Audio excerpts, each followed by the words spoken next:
শঙ্করাচার্য ভজ গোবিন্দমে জাগতিক মোহ, ধন ও যৌবনের অনিত্যতা ত্যাগ করে শ্রীকৃষ্ণের ভজনা করতে বলেছেন।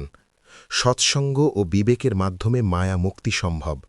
একমাত্র আত্মজ্ঞান এবং ভক্তিই মানুষকে জন্মমৃত্যুর চক্র থেকে রক্ষা করে মোক্ষ প্রদান করতে পারে। সবকিছুর ঊর্ধ্বে ব্রহ্মপদ লাভই লক্ষ্য। হে মোহগ্রস্ত বুদ্ধিমান বন্ধু, গোবিন্দের উপাসনা করো, গোবিন্দের নাম জপ করো, গোবিন্দকে ভালোবাসো, কারণ মৃত্যুর সময় ব্যাকরণের নিয়ম মুখস্থ করলে তোমাকে রক্ষা করা যাবে না। হে মোহগ্রস্ত মন, সম্পদের লোভ ত্যাগ করো, তোমার মন থেকে এই সমস্ত কামনা ত্যাগ করো, সত্যের পথে চলো, তোমার কঠোর পরিশ্রমের মাধ্যমে অর্জিত সম্পদে তোমার মনকে খুশি রাখো। নারীর শরীরের প্রতি মোহগ্রস্ত ও আসক্ত হও না। সর্বদা মনে রেখো যে এটি মাংস ও মেয়েদের ক্ষয় ছাড়া আর কিছুই নয়। পদ্মপাতায় জলের ফোঁটার মতো জীবন অনিশ্চিত এবং এটি ক্ষণস্থায়ী। জেনে রাখো, সমগ্র পৃথিবী রোগ, অহংকার এবং দুঃখে নিমজ্জিত। যতক্ষণ একজন ব্যক্তি অর্থ উপার্জন করতে সক্ষম হয়, পরিবারের সবাই তার প্রতি স্নেহ প্রদর্শন করে। কিন্তু যখন সে দুর্বল হয়ে পড়ে, তখন তাকে সাধারণ কথোপকথনে তার মঙ্গল সম্পর্কেও জিজ্ঞাসা করা হয় না। মানুষ তার মঙ্গল সম্পর্কে কেবল ততক্ষণ জিজ্ঞাসা করে যতক্ষণ শরীর জীবিত থাকে। প্রাণশক্তি শরীর ছেড়ে যাওয়ার সাথে সাথে এমনকি স্ত্রীও সেই শরীরকে ভয় পায়। শৈশবে খেলাধুলায় আগ্রহ থাকে, যৌবনে যুবতী মহিলাদের প্রতি আকর্ষণ থাকে, বৃদ্ধ বয়সে মানুষ উদ্বেগে ঘেরা থাকে, কিন্তু ঈশ্বরকে কেউ ভালোবাসে না। তোমার স্ত্রীকে, তোমার পুত্রকে, এই পৃথিবী কতই অদ্ভুত। তুমি কে? তুমি কোথা থেকে এসেছ বন্ধু? প্রথমে এটি বিবেচনা করো। সৎসঙ্গ বিচ্ছিন্নতার দিকে নিয়ে যায়, বিচ্ছিন্নতা প্রজ্ঞার দিকে নিয়ে যায়, প্রজ্ঞা স্থির আধ্যাত্মিক জ্ঞানের দিকে নিয়ে যায়, এবং আধ্যাত্মিক জ্ঞান মুক্তির দিকে নিয়ে যায়। বয়সের পরে কামনা বন্ধ হয়ে যায়। জল শুকিয়ে গেলে পুকুরের অস্তিত্ব বন্ধ হয়ে যায়, সম্পদ হারিয়ে গেলে পরিবারের অস্তিত্ব বন্ধ হয়ে যায়, এবং আধ্যাত্মিক জ্ঞান অর্জনের পরে বিশ্বের অস্তিত্ব বন্ধ হয়ে যায়। সম্পদ, শক্তি এবং যৌবনের উপর অহংকার করো না। সময় এক মুহূর্তের মধ্যে তাদের ধ্বংস করে দেয়। এই পৃথিবীকে মায়ায় আবৃত জেনে ব্রহ্ম অবস্থায় প্রবেশ করো। দিনরাত, সন্ধ্যা সকাল, শীত বসন্ত বারবার আসে এবং যায়। সময়ের এই খেলায় জীবন নষ্ট হয়, কিন্তু কামনা বাসনা কখনো শেষ হয় না। কেন তুমি তোমার স্ত্রী এবং সম্পদ নিয়ে এত চিন্তিত? তাদের নিয়ন্ত্রণ করার কেউ নেই? তিন জগতেই কেবল সৎকর্মশীলদের সঙ্গই এই অস্তিত্বের সমুদ্র পার হওয়ার নৌকা। লম্বা লোমহীন মাথা, অগোছালো চুল, গেরুয়া পোশাক এবং বিভিন্ন পোশাক, এই সব কিছুই কেবল ক্ষুধা মেটানোর জন্য পরিধান করা হয়। হে মোহগ্রস্ত মানুষ, তুমি এটা দেখলেও কেন দেখতে পাও না? ক্ষীণ অঙ্গ, ধূসর চুল, দাঁতহীন মুখ এবং হাতে হাঁটার লাঠিওয়ালা বৃদ্ধ আশার শৃঙ্খলে আবদ্ধ।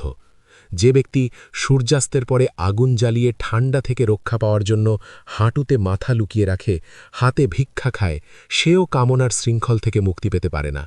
যে কোনো ধর্ম অনুসারে জ্ঞানের অভাব থাকা সত্ত্বেও গঙ্গায় যাওয়া, উপবাস করা এবং দান করা 100 জন্মেও মুক্তি পেতে পারে না। ত্যাগ, সমস্ত সম্পত্তি এবং আনন্দ ত্যাগ, মন্দিরে বা গাছের নিচে মাটির মতো বিছানায় একা থাকার মাধ্যমে কে আনন্দ পাবে না? কেউ যোগে নিযুক্ত থাকুক বা ইন্দ্রিয় সুখের সাথে যুক্ত থাকুক, সঙ্গে আসক্ত থাকুক বা বিচ্ছিন্ন থাকুক, কেবল সেই ব্যক্তিই পরমানন্দ লাভ করে যার মন ব্রহ্মের প্রতি নিবদ্ধ। এটি বিশুদ্ধ পরমানন্দ। যারা ভগবদ্গীতার সামান্যতম অধ্যয়ন করেছেন, ভক্তির গঙ্গাজলের এক ফোঁটাও পান করেছেন, অথবা একবারও ভগবান শ্রীকৃষ্ণের যথাযথ উপাসনা করেছেন, তাদের কথা যম উল্লেখ করেননি। বারবার জন্ম, বারবার মৃত্যু, মায়ের গর্ভে বারবার নিদ্রা, এই পৃথিবী অতিক্রম করা অত্যন্ত কঠিন। হে কৃষ্ণ, দয়া করে আমাকে এ থেকে রক্ষা করুন। যারা রথের আঘাত থেকে ছেঁড়া পোশাক পরে পুণ্য ও পাপ মুক্ত পথে হাঁটেন, যারা যোগে মনকে কেন্দ্রীভূত করেন, তারা শিশুর মতো আনন্দে বাস করেন। আপনি কে? আমি কে? আমি কোথা থেকে এসেছি? আমার মা কে? আমার পিতা কে? এই পৃথিবীকে সর্বভাবে অর্থহীন মনে করুন এবং এটিকে স্বপ্নের মতো পরিত্যাগ করুন। সর্বব্যাপী বিষ্ণু আপনার মধ্যে, আমার মধ্যে এবং তার বাইরেও আছেন। আপনি বৃথা। যদি আপনি শাশ্বত বিষ্ণু মর্যাদা অর্জন করতে চান, তাহলে সর্বত্র একচিত্ত হন। শত্রু, বন্ধু, সন্তান বা আত্মীয়দের ভালোবাসবেন না বা ঘৃণা করবেন না। সকলের মধ্যে কেবল নিজেকে দেখুন। এইভাবে সর্বত্র বৈষম্যের অজ্ঞানতা ত্যাগ করুন। কাম, ক্রোধ, লোভ এবং আসক্তি ত্যাগ করুন এবং নিজের মধ্যে কেন্দ্রীভূত থাকুন। আপনি কে তা চিন্তা করুন। যারা মোহগ্রস্ত, আত্মজ্ঞানহীন, তারা বারবার এই পৃথিবীর গুপ্ত নরকে পতিত হয়। ভগবান বিষ্ণুর হাজার নাম জপ করার সময় তার সুন্দর রূপের ধ্যান করুন। আপনার মনকে মহাৎ ব্যক্তিদের সাথে সংযুক্ত করুন এবং আপনার সম্পদ দিয়ে দরিদ্রদের সেবা করুন। মানুষ সুখের জন্য আনন্দ উপভোগ করে, যা পরে এই দেহে অসুস্থতার দিকে নিয়ে যায়। যদিও এই পৃথিবীতে সকলের জন্য মৃত্যু নিশ্চিত, তবুও মানুষ পাপপূর্ণ ব্যবহার ত্যাগ করতে অস্বীকার করে।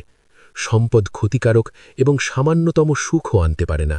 এই চিন্তাভাবনা প্রতিদিন অনুশীলন করা উচিত।